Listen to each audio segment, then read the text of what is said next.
Day 11, Substack Publication. First, I would like to apologize that Day 12's post is happening so far away from Day 11. The truth is, I was battling with my chronic stomach issues along with the flu. I don't even think I got out of bed on Christmas Day. So, I decided that I would take the rest of the time to focus on recovery. But I never expected it would take this long. Nor did I think that I would be coming back and having over 100 subscribers. You are all truly amazing, and I am grateful for every single one of you who has clicked to become a subscriber. And I'm honored that you all are so willing to read my work. My original plan was to make this the conclusion for why I wrote Lost but Not Left, which is now available. But after rereading my last two posts, that's just not going to be the case. This would either become extremely long, or I would have to skip and leave out a lot.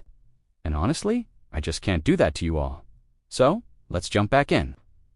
When I say that I researched myself, I mean that in every way you can think of, trying to continue the organization that my therapist had already helped me with and through. Sometimes the gaps, blanks, and realization that I have feelings with no connected memories made writing extremely difficult. Sometimes it would hit so hard that I couldn't even open my laptop for months at a time. The deeper I went, the more it happened. And because of the same reason, every time I began to write again, I had to read through it all, reliving everything just to be able to continue to write, doing my best to edit through the rivers of tears that flowed from my eyes, while still dealing with stomach issues that had no answers. I had to start reading every ingredient in everything I ate. The list of things I couldn't eat grew so large that it was easier to just say what I did like. And to this day, that's something I still deal with. But after 10 years of this, I've gotten myself to the best possible way I could. And although I do my best to minimize my health issues, I still randomly have episodes. So, I had to learn how to be patient with myself and my craft.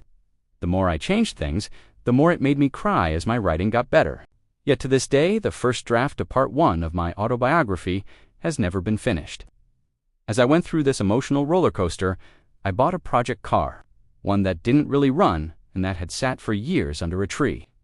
In my mind, I loved working on cars, so I thought it would be a good pastime, and I didn't feel stagnant. But the reality was, my tiny disability check made that just as stressful as writing did, if not worse. I didn't care about not being able to go out or anything. I was perfectly fine staying in a blacked-out room in my spare time. Only requiring 2 hours of sleep since I was a baby gave me plenty of time to become comfortable in the dark. I don't dream asleep, I dream awake.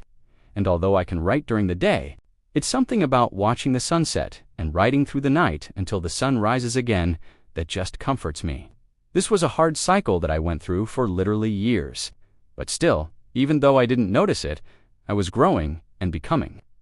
Still taking trips up the mountain, doing what I could when I could to make ends meet when my check didn't.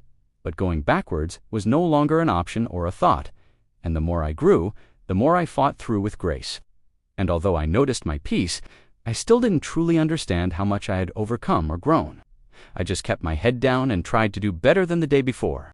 And when I couldn't, I did my best to focus on what I noticed as far as accomplishments went. Along this part of my journey, I found yet another best-selling author with a course at a discounted price. And it just so happened that at this point, I could afford it, and I wasted no time joining.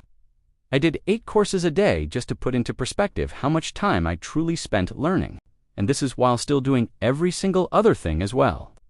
Sometimes when I write this stuff out, I feel like I should erase it because there's a lot about my story that just doesn't make sense. For instance, I never wrote that it was after my first treatment that my 5 tumors were completely gone. The number of people who don't believe my story to be true without proof far exceeds the number of people who actually believe without needing evidence of some sort. This is why today just couldn't be the conclusion. My why isn't something that can be expressed so simply. It's embedded throughout my testimony. We haven't even gotten to the part where I got stuck completely in my autobiography. So how could I possibly explain what inspired me to write Lost but Not Left, when in fact it's a who? There's just still so much behind it to tell. But hey, that's why we are here. So you can truly understand why I wrote Lost but Not Left, and why I need your help to get the word out. We are getting there, but there's still a lot more of the picture that needs to be painted, to know why my autobiography was put on hold. For Lost but Not Left to be born. Available now. Lost, but not left. Link in description. Until next time. Thank you for taking the time to read along. If you've connected in any way, have any questions, or are excited for the next publication because the anticipation is getting to you, please feel free to like, comment, and/or with all love, Johnell Newman,